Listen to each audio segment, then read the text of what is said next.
article in The Atlantic by a friend, which you're almost certainly familiar with. The reality is that the Islamic State is Islamic, very Islamic. Yes, it has attracted psychopaths and adventure seekers drawn largely from the disaffected populations of the Middle East and Europe, but the religion preached by its most ardent followers derives from coherent and even learned interpretations of Islam. And the article obviously goes on to advise us to base our strategy on countering Daesh with that understanding at its heart, and I invite you to comment on that.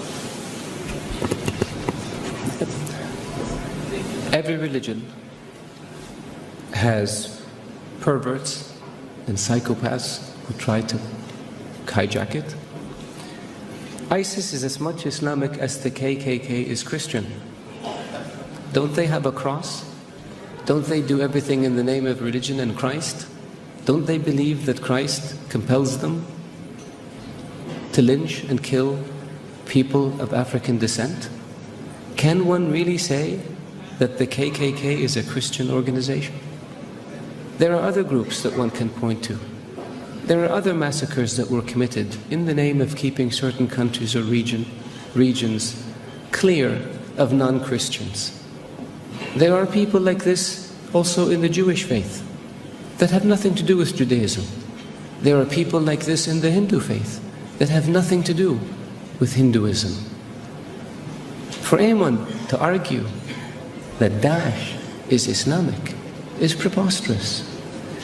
In the Islamic faith, the Quran reveals that you have your faith and I have my faith. And you're free to practice your faith and I'm free to practice mine. What greater sign of tolerance and acceptance do you have than this? In the Islamic faith it says, he who kills an innocent soul is as if he has killed all of humanity. And he who saves an innocent soul is as if he saved all of humanity. What better example of compassion and mercy do you have than this?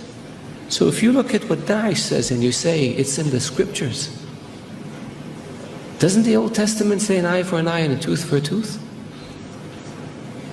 If somebody does it today, would you say they were Christian or they were Jewish?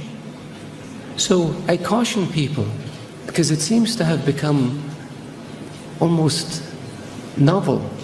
Not novel, it's become the flavor of the day to try to read things into Daesh or into Islam that are not there. The Islamic religion and Islamic civilization was the civilization that preserved the history of Greek and Rome and passed it on to the West. Western civilization would not exist without the Islamic Arab civilization. The Islamic civilization and the Islamic Arab civilization was the civilization that connected China with Europe. So it was global. The point I made early on about being an intermediate civilization, this is what I mean. So if Islam was intolerant and Daesh represented Islam, would Islam have preserved Aristotle and Socrates and passed it on to the West? Would Islam have connected Eastern civilization with Western civilization? Of course not. So I urge you, all of you, to be careful when it comes to making generalizations or to accepting generalizations that have no basis in fact. Thank you.